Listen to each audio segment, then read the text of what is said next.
안녕하세요. 집변입니다. 제가 이번 가을에만큼은 정말 버킷리스트 몇 가지만이라도 꼭 해보고 싶었어요. 그래서 가을을 기다리고 또 기다렸습니다. 교통사고 후에 15년 투병을 하면서 지난 5년간은 간병인 이모님이 계시지 않으면 일상생활을 전혀 할 수 없을 만큼의 상태로 거의 누워서 병원만 오가면서 버티기도 했기 때문에 지금 선생님을 만나지 않았으면 이렇게 지난 4년은 제 삶에서 존재하지 않았을 수도 있을 만큼 심각한 상태였습니다. 그래서 지난 5년간 거의 누워서 지내면서 올해만큼은 제가 가장 사랑하는 가을에 가장 사랑하는 사람들과 시간을 함께 보내고 집 밖으로 나가서 가을길을 걷고 마음껏 가을을 담고 싶었어요. 그런데 지난 영상들에서도 언급을 잠깐씩 드리기는 했지만 제 고통도 고통이지만 제가 가장 사랑하는 친구, 전우, 가족이나 다름없는 그런 의미, 친동생 같은 그런 존재, 그런 친구의 아픔까지 견뎌내기에는 제가 너무 힘들어서 내가 웃어도 되나? 나는 이렇게 밥을 먹어도 되나? 약을 먹겠다고 밥을 꾸역 삼켜도 되나? 그저 병원 치료가 없는 날은 창밖만 봤어요. 창밖만 보면서 견디고 버티고 하다가 도저히 버티지 못할 때는 이렇게 영상에 남겨보기도 하면서 시간을 버티기도 했습니다. 그런데 오늘 병원에서 또 오히려 항경련제를 더 늘려서 복용을 하는 게 맞는 것 같다라고, 다른 환자분들께는 약을 줄여라 라고 강력하게 하시는 한방 선생님이신데도 불구하고 이제 저에게는 제발 의지로, 정신력으로, 깡으로 견뎌내려고 하지 말고 약을 먹어라, 더 늘려야 맞는 것 같다. 그 양방약들의 부작용은 잡아줄 테니 약을 더 늘려서 복용을 하라고 하셨어요. 그래서 지금도 약을 어쩔 수 없이 더 먹긴 했지만 전혀 효과가 없습니다. 이 경련과 통증을 줄이려면 잠이 들어야 됩니다. 수면 마취나 그런 시술들을 하지 않는 한은 예전처럼 잠시라도 줄지 않을 거예요. 아니면 지금 복용하는 항경련제를 입에 다 털어넣지 않는 한은 그럴 수는 없잖아요. 그렇게 버티던 중에 문득 며칠 전에 어떤 분께서 전해주신 말씀이 떠올랐어요. 버티기 힘들 때마다 제 글을 보고 있고 듣고 있고 기다려주는 사람들이 있으니 떠올려주세요라는 그 문구가 떠올랐습니다. 그래서 이 공간에 다시 또 제가 이렇게 아픔을 쏟아내고 있어요. 사실 투병일기를 담고 있지만 투병일기와 함께 그런 소송의 현실들, 피해 환우들의 실상들도 함께 담아보려고 했던 곳이었어요. 그런데 너무 힘들어서 지금은 제 아픔만 쏟아내고 있는데도 불구하고 좋은 이야기도 한두 번이라고 하는데 매일 아픈 이 고통을 어디에도 쏟을 데가 없으니 이 공간을 빌어서 마구마구 쏟아내면서 시간을 버티고 있는 저를 응원해 주시는, 얼굴도 모르고 이름도 모르는 생면부지의 타인이라고 할 수 있는 분들의 그 귀한 응원들이 고통을 덜어주지는 못하지만 정말 너무너무 감사합니다. 굉장히 어떻게 표현을 못하겠어요. 되게 묘한 위안을 받고는 해요. 참 포근한 위안을 잠시 받고는 합니다. 그래서 또 두서없이 지금 이야기를 하고 있는데, 얼마 전에 또 어떤 분께서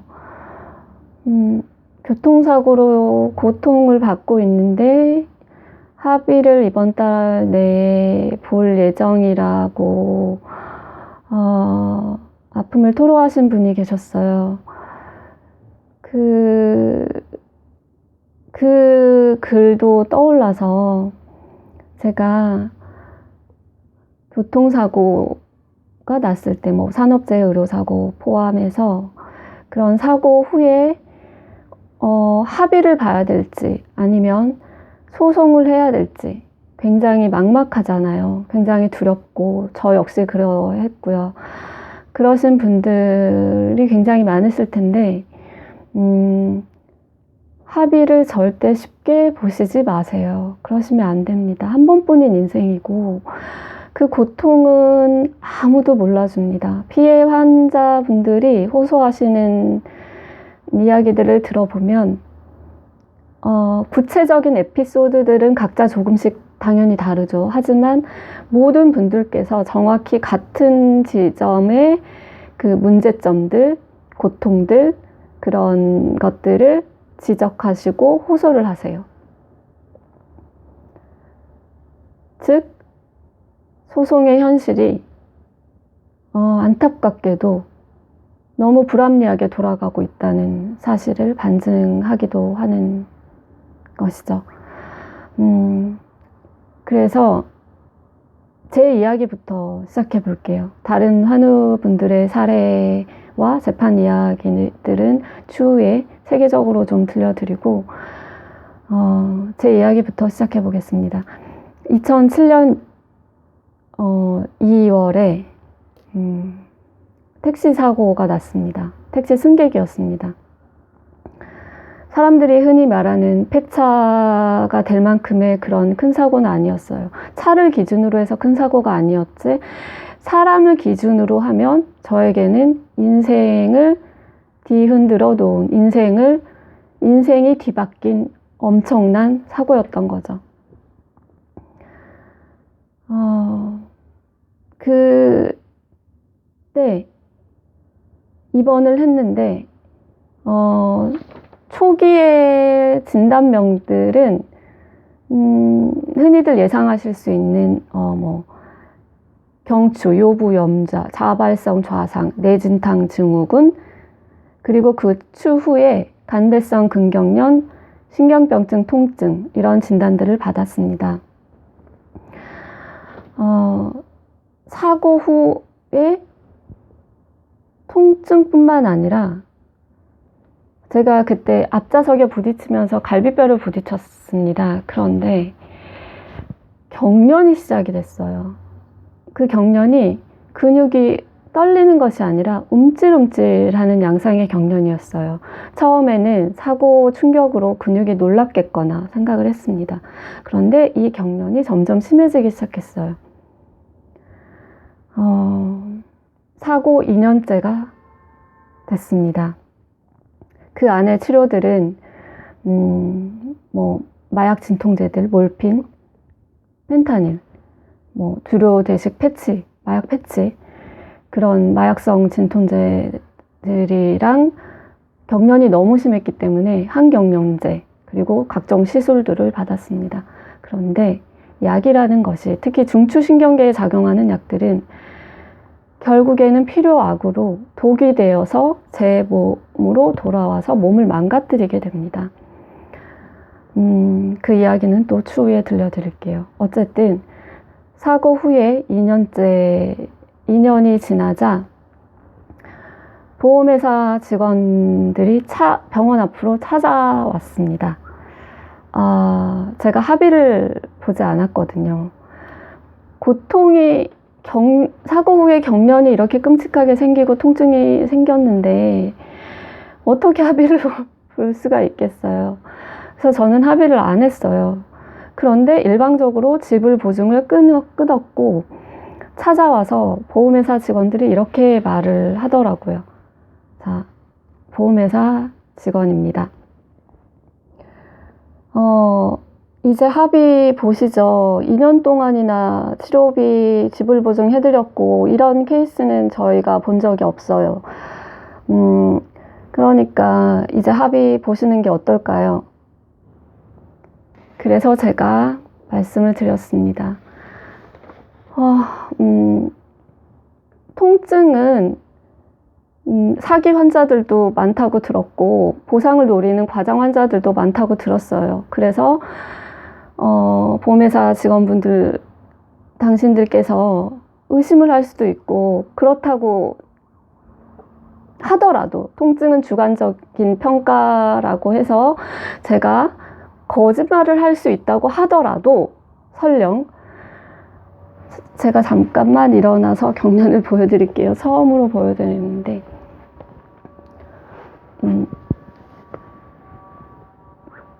보험회사 직원분들께 이렇게 말씀을 드렸습니다. 여기 보세요. 다리 보이시죠? 이게 지금 떨리는 것처럼 보이시죠? 그런데 이 골반, 엉덩이, 이 근육 안에서 근육이 움찔움찔하면서 엄청난 힘이 들어갑니다. 그리고 정말 뼈가 끊어지고 근육이 뒤틀리고 뒷꼬이고 고통을 정말 견뎌낼 수가 없어요. 약도 점점 듣지가 않아요. 그런데 어떻게 합의를 봐요? 그리고 보실래요? 지금 이 오른쪽 하지 경련이 가장 심하지만 경련이 사지로 퍼진 상태고 이렇게 경련이 극심할 때는 강직이 옵니다.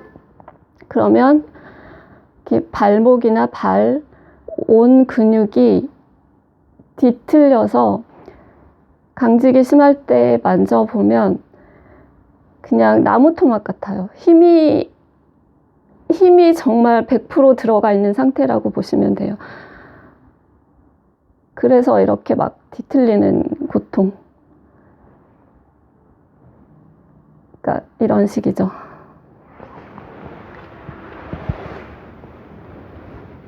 그래서 보험회사 직원분들에게 그렇게 하소연을 했어요. 그랬더니 보험회사 직원분들이 다시 이렇게 말씀을 했습니다.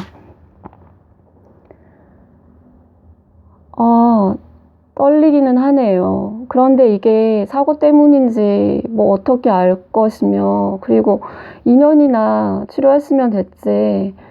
합의 지금 보시면 400 드릴게요. 아니면 450까지는 드릴 수 있어요. 아니면 소송하세요.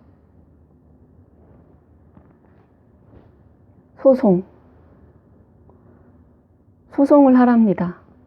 법에 관해서 아무것도 몰랐던 저는 두려웠습니다. 무서웠습니다. 억울했습니다. 한이 맺혔습니다. 눈물이 흘렀습니다. 집에 왔습니다. 집에 와서 한참을 고민을 했어요. 힘이 필요하구나. 육신의 고통과의 전쟁만으로도 힘든데 이제는 소송이라는 또 전혀 겪어보지 못한 싸움을 해야 되는 거구나. 어떡하지? 그런데 내가 환자로서만 소송을 하게 되면 이 싸움에서 어떻게 해야 될까? 이미 저는 그때 2년 동안 다른 피해 환자들의 실상들을 보고 있었습니다. 그래서 얼마나 소송이 힘든 싸움이고 불합리한지를 간접적으로 경험하고 있는 상태였어요. 그런데 그 세계로 제가 뛰어들어 가야 한다는 것이죠. 결심을 했습니다.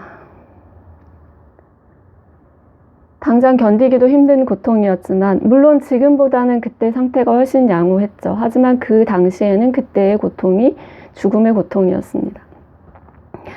변호사가 되어야겠구나. 내가 변호사가 되어서 직접 소송의 전 과정을 겪고 싸워서 피해 환자들을 나중에 실질적으로 도와줘야겠다 결심을 합니다. 주변 친구들은 그리고 주치 선생님은 말렸습니다. 그 몸으로는 어떻게 그 힘든 로스쿨 생활이며 변호사 시험을 하겠니. 하지만 이렇게 죽나 저렇게 죽나 도전해보고 싶었어요. 그래서 도전 이야기들은 다른 영상에도 담았고, 네, 그래서 제가 지금 두서없이 이야기를 하고 있는지라. 네. 그래서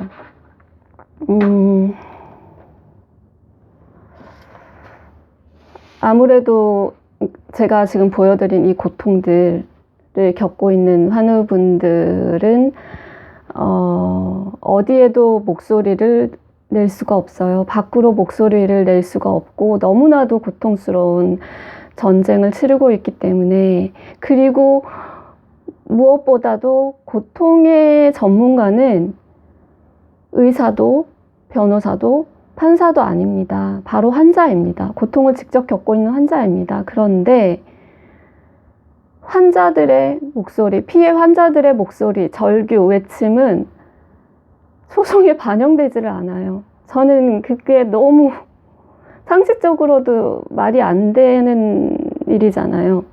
제가 만약에 고통이 덜해서 직접 재판을 해드릴 수 있으면 저는 환우분들 직접 재판에 데려갈 겁니다.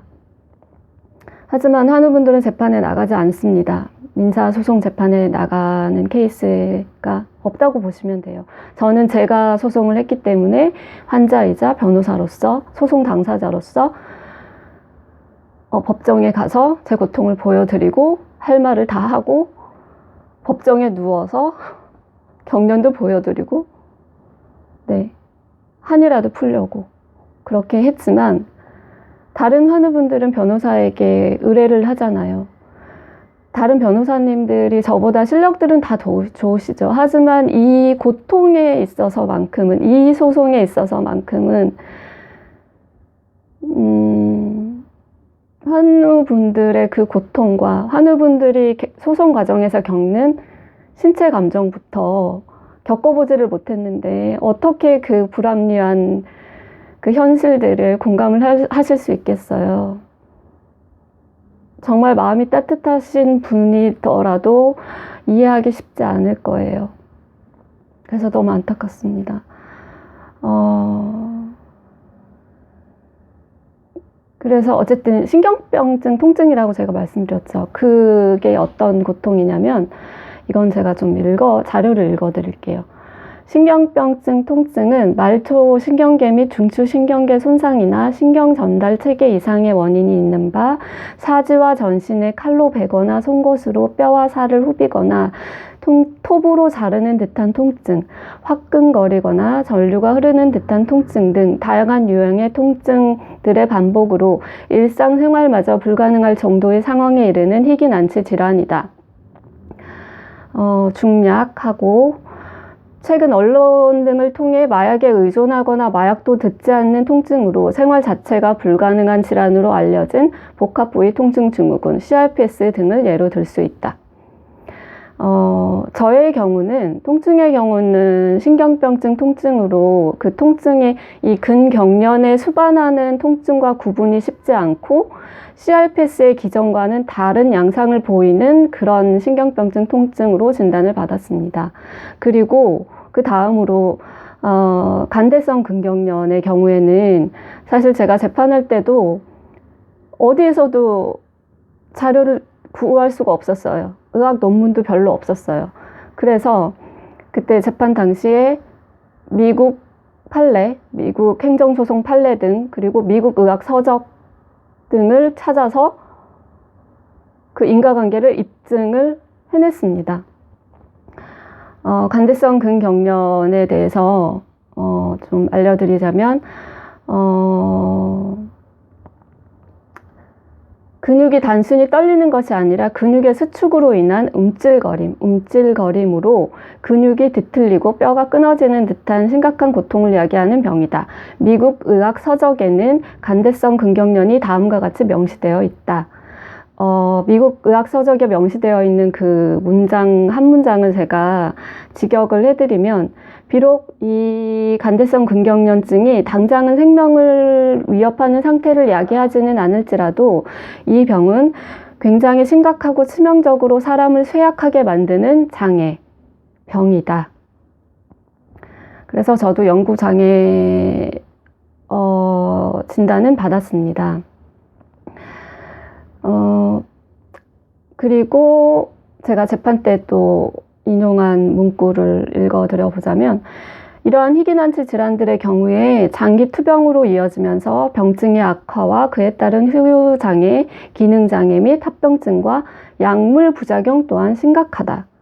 저는 지금 보행도 파행보행이고 합병 증상들과 그 근경련증과 통증으로 인한 그런 고통들 때문에 지팡이 없이는 사실 걷기도 힘듭니다. 지팡이가 있어도 혼자서는 많이 걷지를 못해요. 누가 도와주면 그래도 좀 컨디션에 따라 걸을 수 있는 상태입니다. 저의 경우는 네. 그리고 손해배상 청구 소송을 들어가면 일단 처음에 신체 감정이라는 과정을 거치게 돼요. 그 이야기는 추후에 말씀을 드릴게요. 그런데 일단 제 경우에 소송 과정에서 거치게 되는 그 신체 감정 결과를 조금 인용을 해 보겠습니다. 재판 과정에서 신체 감정을 받았고, 그 신체 감정 결과서에 적힌 내용들을 조금만 읽어드릴게요. 일단 그 사고 초기, 그때가 로스쿨 들어가기 전이었죠. 환자로 소송을 시작할 때, 그때 2010년도에 1차 신체 감정 결과에서 간대성 근경련은 근육들이 갑작스럽게 수출하는 질환이다. 결국 신경계의 이상에 의한 질환이라는 것은 알지만 정확한 기전에 대해서는 아직 모른다. 결국 불치병이라는 얘기입니다. 그죠? 그리고 중략, 외상에 의해서도 유발된다고 알려져 있다. 제가 재판에서 그 근경련증이 사고로 인한 외상에 의해 발생한 것임을 입증해냈습니다. 그 과정이 굉장히 힘들었습니다. 그래서 아마 다른 피해 환자분들은 이 병으로 어떻게 보상을 받지도 못한대요 라고 말씀하시는 분이 계셨는데, 사실상 변호사분들도 잘 모르실 거예요. 그래서 지금 더 안타깝습니다. 저는 어쨌든 인과관계 입증을 받았습니다. 그리고 1차 신체 감정 교수님께서 이렇게 또 적시해 주셨습니다. 향후 치료가 필요하다면 통증에 관한 치료의 내용에 관한 부분에서 진료비, 경구 약물, 근육 내 자극술, 정맥 내 케타민 지속 주입. 여기서 케타민이라는 것은 뭐냐면 주로 CRPS 환자들이 시술받는 치료예요. 그런 치료로 전신 마취를 유도하고 유지시켜서 통증의 경감을 위하여 사용하는 해리성 전신 마취제입니다. 그만큼 고통이 심하다는 말입니다. CRPS 환우분들의 고통도. 그리고 제가 2015년도에 세 번째 신체 감정을 또 받은 바가 있습니다. 사실 신체 감정도 여러 번 받기도 힘듭니다. 그런 이야기도 다음에 알려드리도록 하겠습니다. 일단 어쨌든 3차 신체 감정 결과서에서 받은 그 결과를 조금만 알려드릴게요. 자료를 좀 보겠습니다. 네.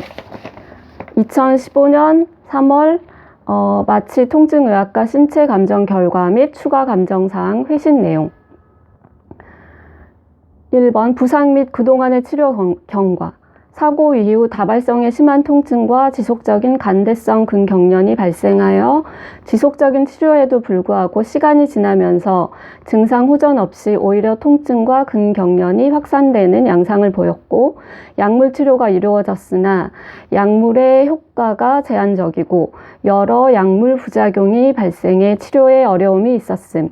현재 피감정인은 통증과 간대성 근경련이 지속되는 상태로 이에 대한 약물 치료를 받고 있으나 약물 부작용이 심해 특정 약물에 의존해 증상의 정도에 따라 약물이 투여되고 있는 상태임.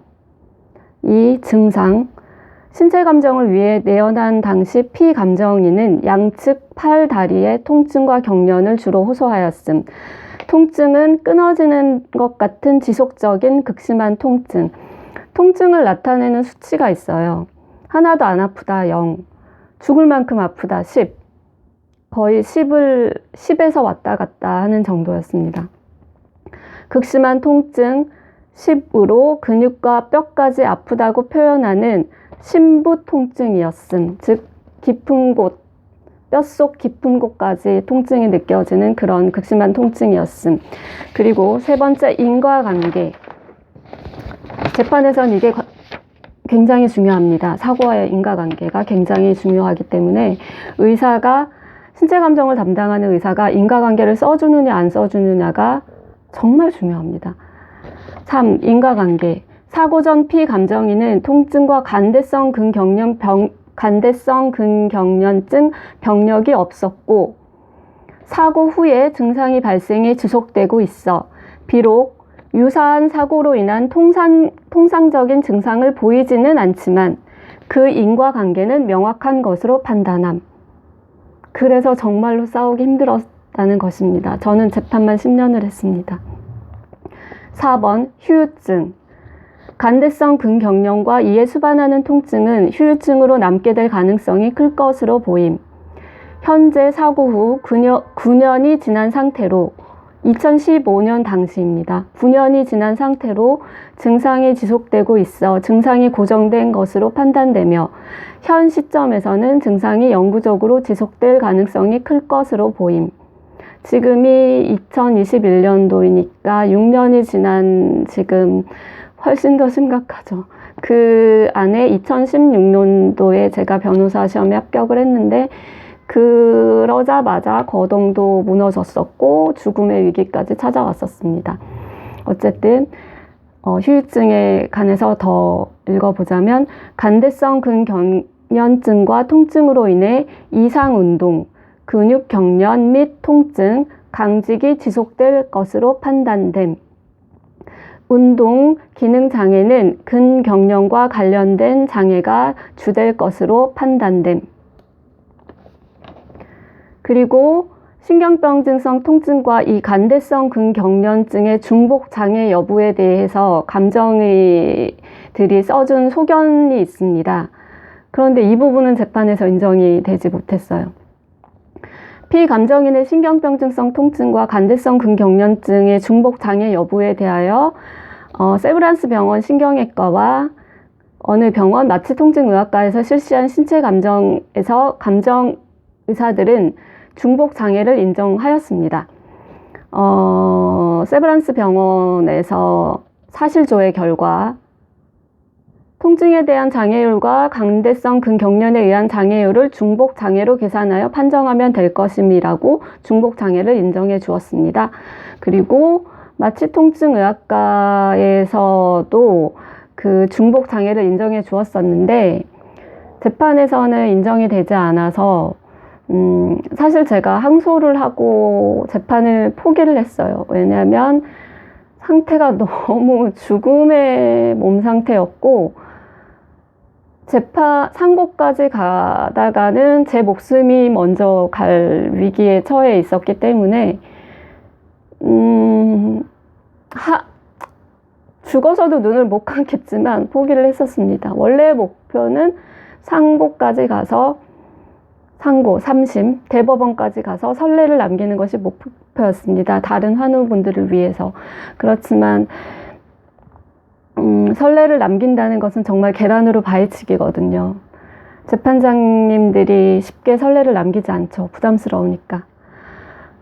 어쨌든 저는 상고를 포기했었습니다. 네, 그래서 재판 이야기는 더욱더 힘든 이야기라서 계속 미루다가 오늘 조금 제 이야기부터 시작을 해봤네요. 재판 이야기만 하면 제가 목소리가 높아지네요. 죄송합니다.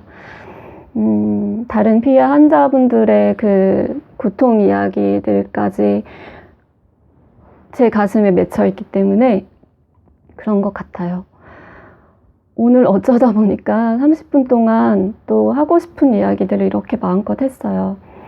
결론적으로 교통사고가 났을 때 합의를 해야 될지 소송을 가야 될지 너무나도 고심하고 계시는 분들 정말 쉽게 합의를 보시면 안 된다는 말씀을 끝으로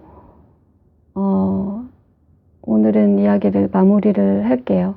그리고 저에게 이 귀한 이 공간, 제가 아픔을 마구 쏟아내는 이 공간을 귀한 시간 내어 찾아와 주시고 이야기 들어주시고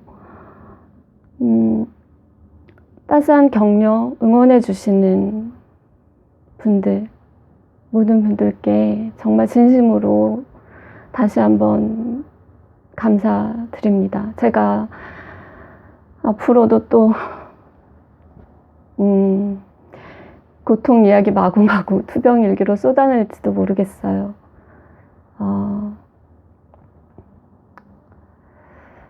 단 한 분께라도 그러한 이야기들이 작은 위안을 드렸으면 좋겠다는 바람을 마지막으로 전해봅니다.